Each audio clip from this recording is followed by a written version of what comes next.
Lebanon pager സ്ഫോടനത്തിൽ അന്വേഷണം മലയാളിയിലേക്കും. പേജറുകൾ വാങ്ങാൻ ഇടനില നിന്നത് മലയാളിയായ റിൻസൺ ജോസിന്റെ കമ്പനിയെന്ന് സംശയം. നോർവീജിയൻ പൗരത്വമുള്ള റിൻസൺ വയനാട് മാനന്തവാടി സ്വദേശി. സ്ഫോടനത്തിന് പിന്നാലെ റിൻസനെ കാണാനില്ല. നടിയെ ആക്രമിച്ച കേസിലെ ഒന്നാം പ്രതി പൾസർ സുനി പുറത്തേക്ക്. വിചാരണ കോടതി ജാമ്യം അനുവദിച്ചത് കർശന ഉപാധികളോടെ. മാധ്യമങ്ങളോട് സംസാരിക്കരുത്, ഒരു സിം മാത്രം ഉപയോഗിക്കാം. എറണാകുളം സെഷൻസ് കോടതി പരിധി വിട്ടുപോകരുത്. സുനിയുടെ സുരക്ഷ പോലീസ് ഉറപ്പാക്കണമെന്നും കോടതി. ADGP MR അജിത് കുമാറിനെതിരായ ആരോപണങ്ങൾ വിജിലൻസ് മേധാവി നേരിട്ട് അന്വേഷിക്കും. അന്വേഷണ ഉത്തരവ് ഇന്ന് വിജിലൻസ് ഡയറക്ടർക്ക് കൈമാറും. വിജിലൻസ് SP K കാർത്തിക് നേതൃത്വം നൽകും. അജിത് കുമാറിനെ ക്രമസമാധാന ചുമതലയിൽ നിന്ന് മാറ്റണമെന്ന നിലപാടിലുറച്ച് CPI.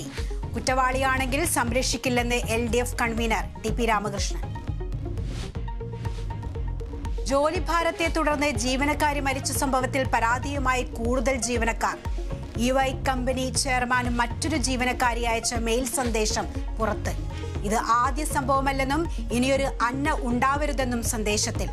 അന്ന 16 മണിക്കൂർ വരെ നിരന്തരം ജോലി ചെയ്തിരുന്നെന്ന് സുഹൃത്ത്. ശിരൂരിൽ മണ്ണിടിച്ചിലിൽ കാണാതായ അർജുൻ അടക്കമുള്ള 3 പേർക്കായുള്ള തെരച്ചിൽ ഇന്ന് പുനരാരംഭിക്കും. ഡ്രഡ്ജർ ഉപയോഗിച്ച് ഗംഗാവലി പുഴയിലെ മണ്ണും മരങ്ങളും നീക്കും. നാവികസേനയുടെ ഡൈവർമാർ ഉച്ചയോടെ എത്തും. പുഴയിലെ ഒഴുക്ക് കുറഞ്ഞത് തെരച്ചിലിന് അനുകൂലം. ഡ്രഡ്ജർ ഉപയോഗിച്ചുള്ള പരിശോധനയിൽ പ്രതീക്ഷയെന്ന് ഈശ്വർ മാൽപെ. മലപ്പുറത്ത് എംപോക്സ് ബാധിച്ച യുവാവിന്റെ സമ്പർക്ക പട്ടികയിലുള്ള ആർക്കും രോഗബാധയില്ല.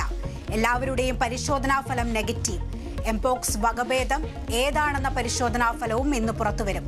വ്യാപനശേഷി കൂടുതലുള്ള വകഭേദമാണെങ്കിൽ നിയന്ത്രണം കടുപ്പിക്കുമെന്ന് ആരോഗ്യമന്ത്രി.